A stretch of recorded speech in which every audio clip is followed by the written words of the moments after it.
Pathetic. Maggie dug through the pile and held up a black dress. This is cute. What do I need with a little black dress? Elegant restaurants are out. I can barely afford fast food. Take it, just in case your life gets better, or you move to Seattle. Maggie gave her a look that said she hadn't dropped that idea, then reached for a sparkly evening bag. This too. A pair of hot pink cowboy boots sat on a shelf, lined up with other boots. Carly went over and grabbed them. I've always loved these, and a girl can always use a pair of pink boots. Now you're talking. With the dress over one arm and the boots tucked under the other with the evening bag stuffed inside one, Carly spun on her heels and hurried down the stairs to the second-floor landing.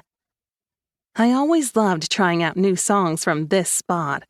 The acoustics are amazing. On some not-so-great days, I'd stand here and sing Sunshine Cowboy.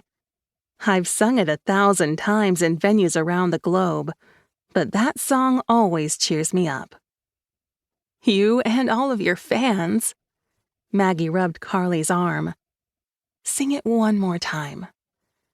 Carly took a deep breath and started singing the words that had made her a household name when she was 18. Country songs could be sad, but this one was pure happiness. She choked a little on the third verse, but made it to the end with tears streaming down her face. She scrubbed her cheeks with her hands. Lessons learned. Write happy songs and have a lawyer read everything before you sign it. Maggie hugged her again. You're a fighter. You may have some struggles, but you'll come out a winner. Head held high, Carly went down the rest of the stairs with her friend beside her. She picked up her guitar case with her favorite guitar inside from where it rested beside the door. At least this was in my name. I just wish I wanted to play it. TJ seems to have stolen that, too. Money and dreams had vanished overnight. Once outside the door, Carly turned and locked it. Whoever owned the property now would have a key. She set the guitar in the rusty bed of her truck beside the 3 boxes that contained her worldly possessions. I wish you'd had the red sports car in your name, Maggie said as she cautiously stepped into the truck. I can't even tell the original color of this thing. The driver's door groaned as Carly tugged it open. Just be glad I paid cash for a vehicle my groundskeeper could use around the property. It wasn't part of the TJ mess. As she climbed inside, she set the dress and boots beside her. Rusty with a hole in the seat. And loud, Maggie said as Carly turned the key and started it up. Carly gave her a mock glare. You'd better be nice. It's about a 45-minute drive in this truck, or a much longer walk from Arrington to Nashville International Airport. Maggie held up her hands and added, I'm very glad. Carly started down the long, winding drive to the highway, curving through several hundred acres of green, rolling hills she used to own.